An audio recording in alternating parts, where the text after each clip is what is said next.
পৃথিবীর কোন শক্তি, কোন ন্যাটো, কোন ইউনাইটেড নেশনস, কোন ইউরোপিয়ান ইউনিয়ন, কোন IMF, কোন ওয়ার্ল্ড ব্যাংক, কোন সাম্রাজ্যবাদী শক্তি এই ভবিষ্যৎবাণীকে ঠেকাতে পারবে না। আপনি ওদেরকে চেষ্টা করতে দেন। সারা পৃথিবীর সমস্ত মুসলমানকে যদি এখন তারা মেরে ফেলে, তবুও এই অকাট্য ভবিষ্যৎবাণী ইনশাআল্লাহ তাআলা তারা পাল্টাতে পারবে না। এটা আমাদের আশার জায়গা। এটাই হচ্ছে চূড়ান্ত বিজয়। এবং ঈসা আলাইহিস সালামের হাতে আগামী 40 বছর, লিখে রাখেন আপনারা, এরপরের 40 বছর ওই বাইতুল মুকাদ্দাস থেকেই সারা বিশ্বে ইসলামী খিলাফা কায়েম হবে ইনশাআল্লাহ। যে খিলাফা শব্দটা এখন রাজনৈতিক ভাবে আপনারা নিতে পারেন না, হজম করতে পারেন না। আমি জানি আপনারা জানেন না, অনেকেই এটা অজ্ঞতার কারণেও হতে পারে, তারা হয়তো জানেন না, আমরা জানাতে এসেছি। এই যে খিলাফা শব্দটা তারা নিতে পারে না, এই খিলাফাই হবে পৃথিবীর শেষ শাসন ইনশাআল্লাহ তাআলা। এই খিলাফা দিয়ে বিশ্ব শুরু হয়েছিল, এই খিলাফা দিয়েই বিশ্ব শেষ হবে।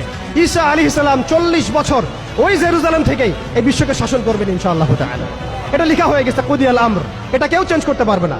এখন মাঝখানের এই সময়টুকুতে জায়নিস্ট আসলে কি করেছে এবং আমরা কোন কোন জায়গায় পিছিয়ে গেছি এবং আমাদের করণীয় কি হতে পারে, এটা আমি অল্প কথায় শেষ করে দিব।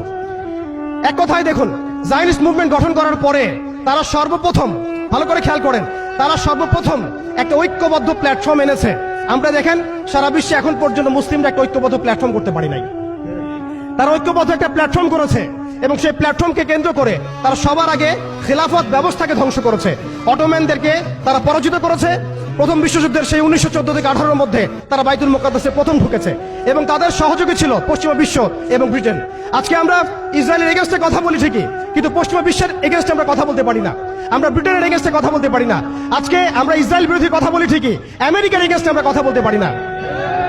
আজকে আমরা তাদের পণ্য বয়কট নিয়ে কথা বলি, এটাও দরকার আছে, কিন্তু তাদের আদর্শ দিয়ে আমাদের ব্যক্তি জীবন, পারিবারিক জীবন, সামাজিক জীবন, ইভেন রাজনৈতিক অর্থনৈতিক জীবন পর্যন্ত ঢেলে সাজানো হয়েছে, এইগুলো আমরা ছাড়তে পারি না।